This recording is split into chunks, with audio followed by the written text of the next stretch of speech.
Konsinyasi adalah penitipan uang atau barang pada pengadilan guna membayar suatu utang yang dalam konteks ini oleh instansi yang memerlukan tanah demi pembangunan untuk kepentingan umum. Dasar hukum konsinyasi untuk kepentingan umum diatur dalam Peraturan Mahkamah Agung Nomor 3 Tahun 2016 Junto, Peraturan Mahkamah Agung Nomor 2 Tahun 2021 Junto, Peraturan Mahkamah Agung Nomor 2 Tahun 2024 tentang tata cara pengajuan keberatan dan penitipan ganti kerugian ke Pengadilan Negeri dalam pengadaan tanah bagi pembangunan untuk kepentingan umum. Untuk pengajuan konsinyasi, instansi terkait terlebih dahulu mengajukan surat permohonan penitipan uang kepada petugas PTSP. Surat permohonan tersebut memuat 1. Identitas pemohon dan surat kuasa. 2. Domisili pemohon. 3. Penunjukan yang jelas sebagai pihak yang berhak menerima konsinyasi. 4. Nilai konsinyasi. Surat permohonan tersebut nantinya dilampiri oleh dokumen-dokumen berikut. 1. Fotokopi surat keputusan dari Kepala Daerah. 2. Fotokopi berita acara musyawarah penetapan ganti kerugian. 3. Surat penolakan termohon atas uang ganti kerugian. 4. Surat penilai publik tentang uang ganti kerugian. 5. SKUM pembayaran.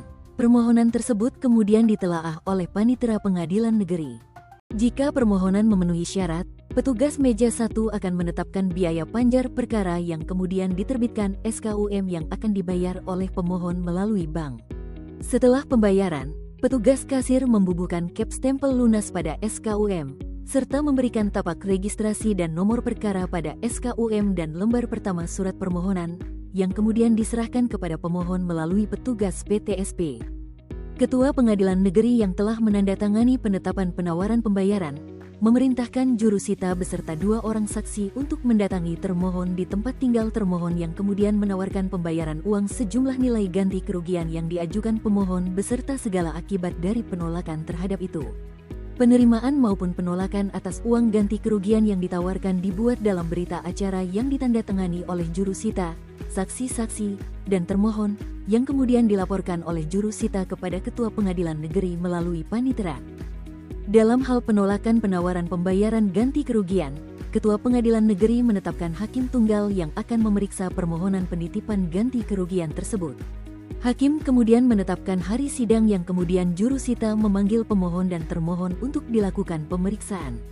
Setelah melakukan pemeriksaan, hakim kemudian menyatakan sah penitipan ganti kerugian dengan menyebutkan jumlah besaran ganti kerugian, data fisik, dan data yuridis bidang tanah dan atau bangunan serta pihak yang berhak menerima dan memerintahkan Panitera untuk melakukan penyimpanan uang ganti kerugian serta memberitahukannya kepada termohon.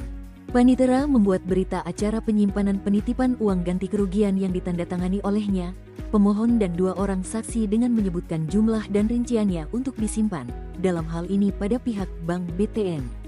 Berita acara tersebut disampaikan juga pada pemohon dan termohon. Ketidakhadiran termohon tidak menghalangi dilakukannya penyimpanan uang ganti kerugian. Uang ganti kerugian dapat dicairkan di kepaniteraan dalam waktu yang dikehendaki oleh pihak yang berhak. Pada setiap pencairan uang ganti kerugian, Panitera membuat berita acara pengambilan uang penitipan yang ditandatangani oleh pihak yang berhak disertai 2 orang saksi. Dalam hal permohonan pencairan uang konsinyasi, pemohon wajib menyerahkan surat permohonan yang berisi 1. Identitas pemohon.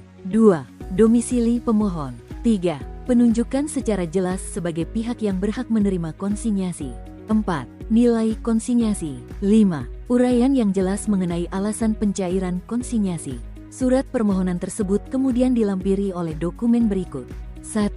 Fotokopi salinan penetapan Ketua Pengadilan Negeri tentang uang konsinyasi yang dicap stempel basah.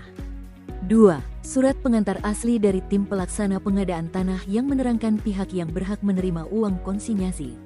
3. Apabila ada bersifat opsional, surat lainnya atau putusan pengadilan yang berhubungan dengan pencairan konsinyasi. Pencairan uang konsinyasi akan berbentuk cek dari bank yang wajib dicairkan oleh pemohon dalam batas waktu yang ditentukan pihak bank, yakni 70 hari. Jika lebih, maka cek dianggap kadaluarsa. Namun, terdapat beberapa kondisi tertentu yang ada pada perkara konsinyasi yang perlu diperhatikan. 1. Dalam hal pihak yang berhak menerima ganti kerugian tidak diketahui keberadaannya, Pelaksana Pengadaan Tanah menyampaikan pemberitahuan mengenai ketidakberadaan pihak yang berhak secara tertulis kepada camat dan lurah, kepala desa. 2. Dalam hal pihak yang berhak telah diketahui keberadaannya, pihak yang berhak mengajukan permohonan kepada pengadilan untuk mengambil ganti kerugian disertai dengan surat pengantar dari Ketua Pelaksana Pengadaan Tanah. 3. Dalam hal objek pengadaan tanah sedang menjadi objek perkara di pengadilan atau masih dipersengketakan, ganti kerugian diambil oleh pihak yang berhak di kepaniteraan setelah terdapat putusan pengadilan yang telah berkekuatan hukum tetap atau akta perdamaian, disertai dengan surat pengantar dari Ketua Pelaksana Pengadaan Tanah. 4. Dalam hal objek pengadaan tanah diletakkan sita oleh pejabat yang berwenang, ganti kerugian diambil oleh pihak yang berhak di kepaniteraan setelah adanya putusan pengadilan yang telah berkekuatan hukum tetap atau sita telah diangkat, disertai dengan surat pengantar dari Ketua Pelaksana Pengadaan Tanah. 5. Dalam hal objek pengadaan tanah menjadi jaminan di bank, ganti kerugian dapat diambil di kepaniteraan setelah adanya persetujuan dari pihak bank, disertai dengan surat pengantar dari Ketua Pelaksana Pengadaan Tanah. Sekian pemaparan tentang konsinyasi, terima kasih.